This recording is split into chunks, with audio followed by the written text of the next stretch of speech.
It's fast-paced, high-scoring,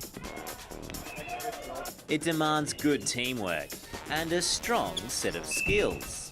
It is a lot of fun and it's not really that well known, which is disappointing. So really, if you get into it, you don't know how far you'll go. So it's so much fun to do, like just to run around and have a shot. So it makes you feel good about yourself as well. But while this is a unique sport, in many ways it probably seems quite familiar.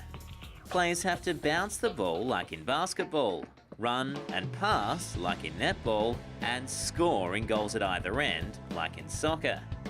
The modern version of the game took off in the 1900s, and it's been played regularly at the Olympics for 40 years.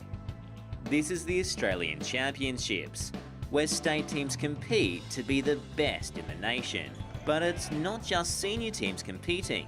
This team is from Emmaus College, and they're keen to spread the word on why people should give handball a go. If you like physical, explosive kind of games and just really look to have a good social time, it's not a very, people don't get aggressive at each other, but if you really just want to have a good time, certainly try it out. Really good way to meet new people and just get to know the sport. It's good to try something different every once in a while. On each team, 6 players plus a goalie can be on court at once. The 6 players can travel anywhere on the court, but must shoot outside of the goal line. And as a bit of an introduction to the sport, the team's given me some practice in goal. It didn't quite work out the first time, or the second, or the third. Okay, so I didn't block a single shot. But how's this for rubbing it in?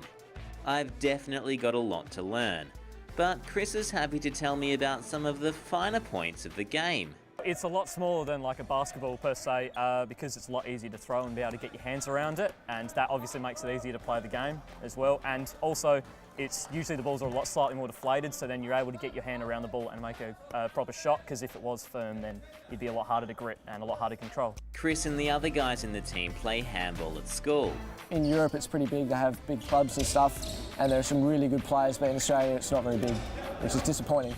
But they hope that will change, and more people will give this action-packed sport a go.